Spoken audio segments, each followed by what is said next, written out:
Hello friends, मैं हूं आशा श्रीवास्तव और मैं आप सभी का आपके अपने YouTube channel the imperial classes में बहुत बहुत स्वागत करती हूं। आज हम लोग फिर से कुछ मोस्ट इंपॉर्टेंट क्वेश्चंस का डिस्कशन करने वाले हैं जो आपके आने वाले सारे एग्जाम्स में महत्वपूर्ण हो सकते हैं। ठीक है, तो चलिए शुरू करते हैं क्वेश्चन नंबर 1 से। हमारा क्वेश्चन नंबर 1 कहता है कि किस समिति ने पंचायती राज को संवैधानिक दर्जा देने की अनुशंसा की थी। हमारा ऑप्शन है एल.एम. सिंघवी समिति, ऑप्शन बी कहता है अशोक मेहता समिति, ऑप्शन सी कहता है बलवंत राय मेहता समिति और ऑप्शन डी कहता है के संथानम समिति। तो हमारा सही आंसर हो जाएगा एल.एम. सिंघवी समिति। ठीक है, एल.एम. सिंघवी समिति के साथ साथ पी.के. थुंगन समिति जो था, पी.के. थुंगन समिति जो था, इन्होंने भी संवैधानिक दर्जा देने की अनुशंसा की थी पंचायती राज को। एल.एम. सिंघवी ने 1986 में और पी.के. थुंगन समिति ने 1988 में। ठीक है, जो पंचायती राज है वो भारतीय पंचायती राज जो है वो पूर्व सोवियत संघ से प्रेरित है। ठीक है, नेक्स्ट क्वेश्चन देखते हैं। क्वेश्चन नंबर 2 कहता है कि पंचायती राज अधिनियम कब लागू हुआ था। ठीक है, पंचायती राज अधिनियम कब लागू हुआ था। हमारा ऑप्शन है 24 अप्रैल 1993 को, 24 अप्रैल 1994 को, 24 मई 1993 को, 24 मई 1994 को। तो हमारा सही आंसर हो जाएगा 24 अप्रैल 1993 को। और जो पंचायती राज है वो राज्य सूची का विषय है, इसको ध्यान में रखिएगा, क्योंकि जो पंचायती राज है उस पे विधि बनाने का अधिकार राज्य सरकार को है। ठीक है, नेक्स्ट क्वेश्चन देखते हैं। Question number 3। हमारा क्वेश्चन नंबर 3 कहता है कि बिहार राज्य में पंचायत कितने स्तर पर लागू है। ऑप्शन है 1, 2, 3 या 4। तो हमारा सही आंसर हो जाएगा 3। अब जो पंचायत के 3 स्तर हैं वो हैं सबसे निचला स्तर ग्राम स्तर पर ग्राम पंचायत, उससे ऊपर प्रखंड स्तर पर ग्राम पंचायत समिति और उससे ऊपर जिला स्तर पर जिला परिषद है। ठीक है, इसको भी ध्यान में रखिएगा। नेक्स्ट क्वेश्चन कहता है, क्वेश्चन नंबर 4, भारत में स्थानीय स्वशासन का जनक किसे कहा जाता है। स्थानीय स्वशासन का जनक पूछ रहा है। ठीक है, हमारा ऑप्शन कहता है लॉर्ड डलहौजी, बी कहता है लॉर्ड लिटन, सी कहता है लॉर्ड रिपन और डी कहता है लॉर्ड वेलेस्ली। तो हमारा सही आंसर हो जाएगा लॉर्ड रिपन। और एक चीज याद रखिएगा कि ये पूछ रहा है कि भारत में स्थानीय स्वशासन का जनक जो है लॉर्ड रिपन है, लेकिन भारत में कलेक्टर पद का जो सृजन किया था वो क्या था, वॉरेन हेस्टिंग्स ने। इसको भी ध्यान में रखिएगा, वॉरेन हेस्टिंग्स ने।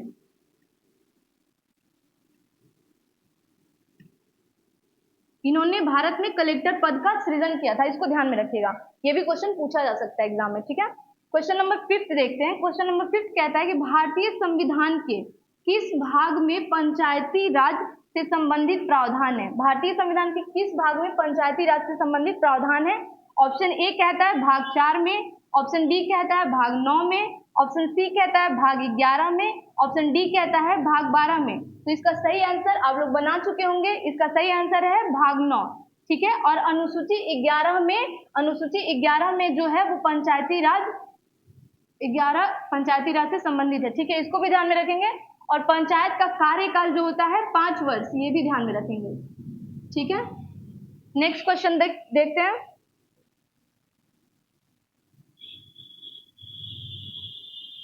हमारा नेक्स्ट क्वेश्चन कहता है कि पंचायती राज अधिनियम में सबसे निम्न स्तर पर कौन सी संस्था कार्य करती है।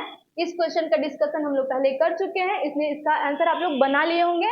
इसका ऑप्शन कहता है जिला परिषद, ऑप्शन बी कहता है पंचायत समिति, ऑप्शन सी कहता है ग्राम सभा और ऑप्शन डी कहता है ग्राम कचहरी। तो इसका सही आंसर हो जाएगा ग्राम सभा, क्योंकि ये सबसे निचला स्तर है। ठीक है, नेक्स्ट क्वेश्चन देखते हैं। Question number 7। क्वेश्चन नंबर 7 कहता है कि भारत में पंचायती राज व्यवस्था को किसके सिफारिश के आधार पर लागू किया गया। भारत में पंचायती राज व्यवस्था को किसकी सिफारिश के आधार पर लागू किया गया। ऑप्शन ए कहता है अशोक मेहता समिति, ऑप्शन बी कहता है बलवंत राय मेहता समिति, ऑप्शन सी कह रहा है एल.एम. सिंघवी समिति और ऑप्शन डी कहता है पी.वी. समिति। तो हमारा सही आंसर हो जाएगा बलवंत राय मेहता समिति। इन्होंने 2 अक्टूबर 1959 को, इनकी सिफारिश पे 2 अक्टूबर 1959 को राजस्थान के नागौर जिले से इसकी शुरुआत की गई थी। और सेकेंड राज्य अगर पूछेगा तो राजस्थान के नागौर के बाद आंध्र प्रदेश से इसकी शुरुआत की गई थी। ठीक है, नेक्स्ट क्वेश्चन देखते हैं।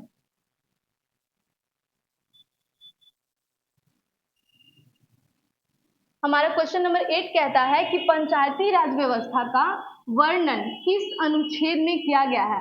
पंचायती राज व्यवस्था का वर्णन जो है वो किस अनुच्छेद में किया गया है। हमारा ऑप्शन ए कहता है अनुच्छेद 20, अनुच्छेद 243, अनुच्छेद 40 और अनुच्छेद 46। ठीक है, इसका सही आंसर हो जाएगा अनुच्छेद 40, क्योंकि अनुच्छेद 40 जो है वो राज्य की नीति निर्देशक तत्व में आता है, इसलिए इसका वर्णन अनुच्छेद 40 में किया गया है। नेक्स्ट क्वेश्चन देखते हैं कि पंचायतों को संवैधानिक दर्जा प्रदान किया गया, ये किस अनुच्छेद में दिया गया है। पंचायतों को जो संवैधानिक दर्जा प्रदान किया गया है ये निम्नलिखित में से किस अनुच्छेद में शामिल किया गया है।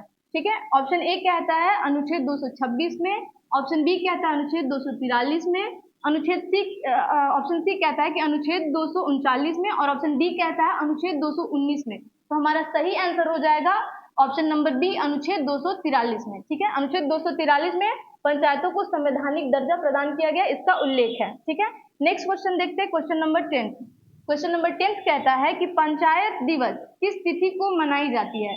पंचायत दिवस किस तिथि को मनाई जाती है, तो इसका सही आंसर हो जाएगा 24 अप्रैल, क्योंकि हम लोग पहले देख चुके हैं कि 24 अप्रैल 1959 को ये राजस्थान के नागौर जिले में ये स्टार्ट किया गया था, इसलिए 24 अप्रैल को पंचायत दिवस मनाया जाता है। और 73वां संविधान संशोधन अधिनियम 1993 को पूरे देश में लागू कर दिया गया था, इसलिए भी 24 अप्रैल को पंचायत दिवस मनाया जाता है। ठीक है, नेक्स्ट क्वेश्चन देखते हैं।